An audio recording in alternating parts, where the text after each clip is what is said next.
Eastern Europe, the 1990s. The collapse of Yugoslavia has left the whole region in ruins. Wars rage across the Balkans, where all sides commit brutal atrocities. Serbs, Croats, Bosnians, tens of thousands are dead, millions displaced. Even when the conflict officially ends in 2001, the scars of war remain. Life is tough, and for many former soldiers, the battlefield is all they've ever known. So, with few options left, they turn to crime. That's when a secret network begins to form. Ex-military men and mercenaries, hardened by years of war, pool their skills. They have a knack for explosives, military tactics, and staying under the radar. Their wartime expertise translates seamlessly to high-stakes heists and organized crime. It isn't long before they start making headlines across the globe. They've stolen $500 million worth of valuables.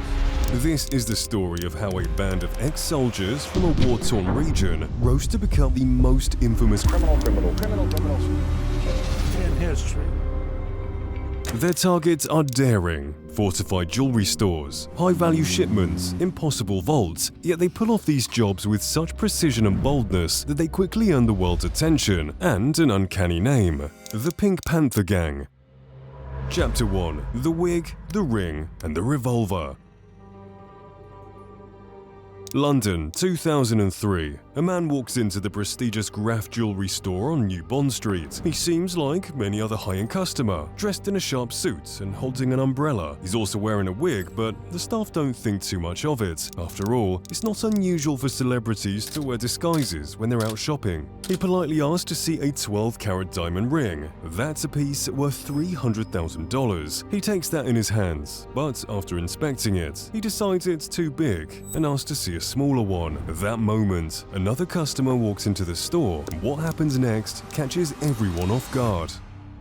In an instant, the well-dressed man pulls out a .357 Magnum revolver from his jacket and points it at the staff, yelling at them to get down. His partner, the new arrival, starts smashing display cases, quickly stuffing jewelry into a drawstring bag. The pair then dash out of the store, heading for their getaway, a second-hand Piaggio scooter parked nearby. But it's not over yet. The store security guard, Simon Stearman, doesn't hesitate. He chases after the thieves and manages to tackle one to the ground. During the struggle, the robber's gun goes off.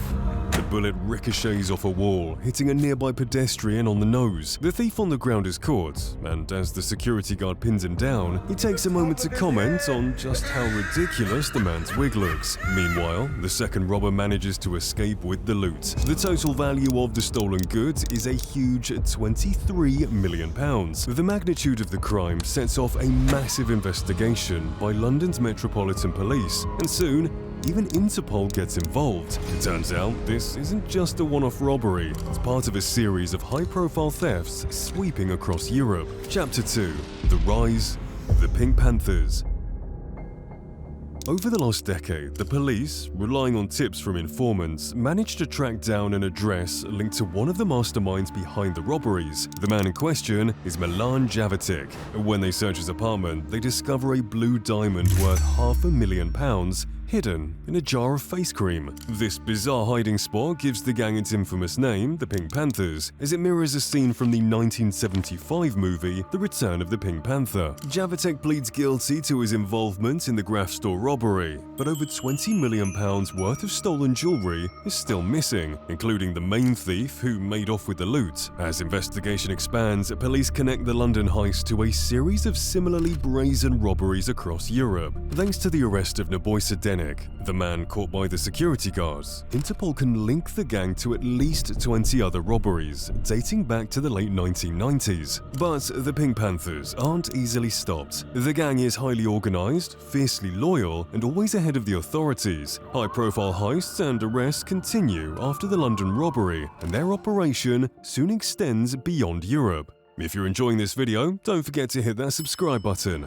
In 2004, the gang pulls off what's now known as the biggest jewelry heist in Japan's history. Using fake but valid passports, two Serbian men and a Scottish woman enter the country and steal a necklace called the Comtesse de Vendôme, a piece made of 116 diamonds worth about $31 million. The robbery is quick. One man incapacitates a guard with pepper spray, while the other smashes the display case police and grabs the necklace. Disguised with wigs and sunglasses, they make their escape. 4 people are later arrested, including the Scottish woman Dorothy Fasola and a Serbian man, Aleksandar 𝐥𝐢𝐤𝐿. 𝐥𝐢𝐤𝐿 claims that he ditched the necklace in a dumpster in exchange for $100,000 in cash, but that claim was never proven, and the necklace has never been found. In 2007, the Pink Panthers made headlines again, this time in Dubai.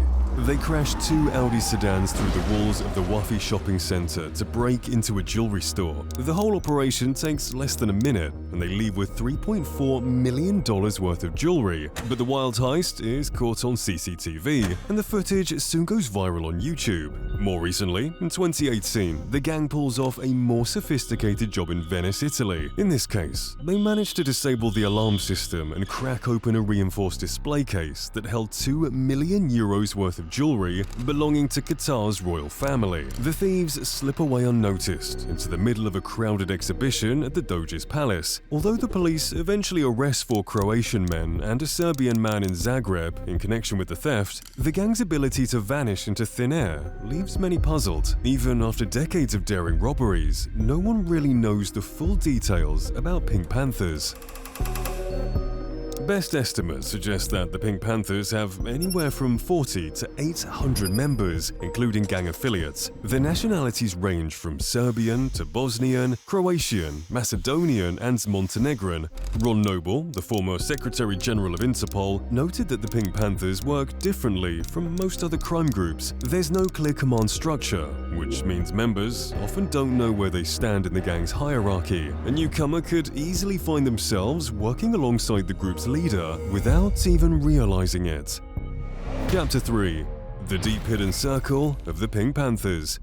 One prominent person in this organization is a Serbian named Dragan Mikic, who's thought to be the founder and leader of the Pink Panthers. He made headlines back in 2005 when he broke out of prison in a bold escape, involving accomplices outside who fired Kalashnikov rifles at the guard towers. Another daring escape occurred in 2013 when a gang member named Milan Paparic was freed from a Swiss prison. His fellow gang members rammed the prison gate with a car and kept the guards at bay with AK-47s. It's clear that even when Pink Panthers get caught, many don't stay behind bars for long. So, alongside their high-profile heists, the gang has also pulled off several successful prison breaks. Olivera Srčković is a notorious female member of the Pink Panthers, who's been linked to many jewelry store raids in Greece. She was arrested and convicted twice. However, in 2012, she escaped from a central prison in Athens and made her way back to Serbia on foot. Just 4 months after her escape, Srčković returned to Greece to plan more heists. She was caught again and faced 32 years in prison, but only served 5 years due to her legal defense and a general amnesty. It's not unusual for the Pink Panthers to hit the same locations multiple times. They were behind the 2009 robbery at Graff Diamond in London, the very same place they targeted 6 years earlier. This time, they pretended to be filming a music video. They hired a professional makeup team to apply latex prosthetics, changing their physical features and skin tones. Once in disguise, 2 members entered the Graff store and made off with £40 million worth of jewels, including a single necklace valued at £3.5 million.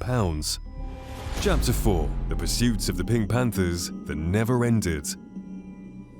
In a 2019 interview, Srčković, the same woman who was arrested in Greece, shared a rare insight into how the Pink Panthers operate. She explained that careful planning goes into each heist. Before any robbery, the gang needs to secure at least 3 apartments, one for the members to stay in, another that remains empty to help hide the money trail, and a third for storing the stolen goods. She claimed to be the only one in her group who knew the location of that third apartment. They also make sure to source valid passports and steal cars instead of renting them to avoid leaving a trail. A lot of effort goes into covering up their tracks, so once they have the stolen items, it's almost impossible for the authorities to recover them. When it comes to the heist themselves, the gang often uses attractive women dressed in high-end clothes and jewelry to do reconnaissance in areas that they want to target. After scouting a location, their robberies usually follow a familiar pattern. Men will pose as customers, and while they may be armed, they typically typically try to avoid lethal force. Instead, they rely on sudden bursts of loud violence to intimidate shoppers and bystanders. She also mentioned that she'd lost count of how much money the organization had amassed during her 20-year involvement. Most of this wealth is in the form of gold and diamonds, with some experts estimating the total to be around $500 million from at least 370 heists worldwide. However, not all of that money ends up in the hands of gang members. In fact, they might receive a maximum of 40% of a stolen item's value, while the bulk of the profit typically goes to the buyers of the stolen goods. These buyers usually resell the items in Antwerp, known for its black market transactions and auctions. Although Interpol claims to be making progress against the Pink Panthers, after more than 20 years of bold heists and prison escapes, authorities often seem more like the bumbling Inspector 𝐥𝐤𝐤 than effective law enforcement. According to a 2010 New Yorker article, the Pink Panthers are driven by a deep-seated hatred. One insider noted, "They hate everybody. Germany, the Vatican, the USA, and even their own governments. They're like junkies who despise you." This animosity comes from the turmoil of the Yugoslav wars, a time marked by rampant corruption and widespread destruction. Serbia, in particular, faced immense challenges. As this generation ages, it's possible that the Pink Panthers' activities may begin to wane. However, there is also the concern that their tactics and underlying hatred might be passed down to the next generation, leaving us with a question: can they ever be stopped?